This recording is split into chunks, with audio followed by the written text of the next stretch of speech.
Hola, hoy vengo a contarles lo que hablamos el viernes sobre la vida de Pedro en el encuentro de oración. En el Evangelio de Mateo, capítulo 14, leemos un pasaje muy conocido, cuando Jesús salvó a Pedro que se hundía en el agua.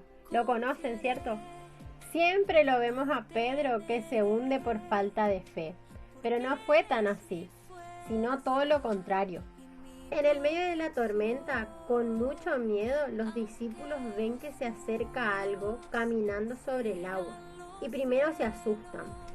Y era Jesús y les dice que no tengan miedo. Y Pedro, como siempre primereando, le dice, Señor, si eres tú, llámame a ir a ti. Y Jesús le responde, ven. Pedro en ningún momento pensó en caminar sobre el agua, solamente le pidió a Jesús que lo llamara para ir con él. Y Jesús tampoco le pide que vaya y camine sobre el agua, solamente le pide que vaya hacia él, que en definitiva lo más importante siempre fue eso. Pedro ni dudó y se mandó, un acto de fe tremendo. Y ahí el evangelista lo relata muy precisamente.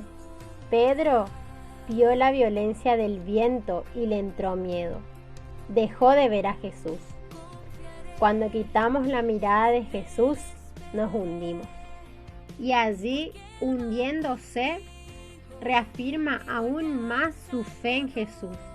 Vuelve su mirada a Él y le grita, Señor, sálvame. Esto es muy curioso, porque Pedro era pescador de toda la vida.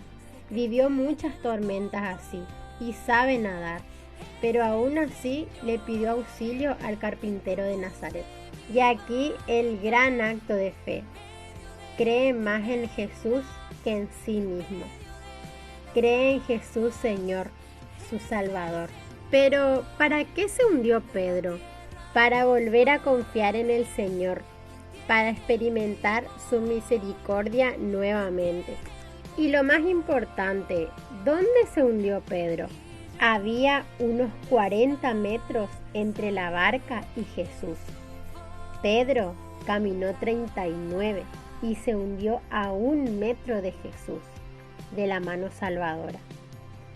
Pedro no nos enseña a nadar y salvarnos, nos enseña a dónde hundirnos y cómo ser salvados. Todo el que siga a Jesús se va a hundir en el mar en algún momento. Y esto será para poder volver a confiar en la mano salvadora de Jesús, para abandonarse en Él de manera más plena. Nos vemos el viernes en otro encuentro. ¡Chao!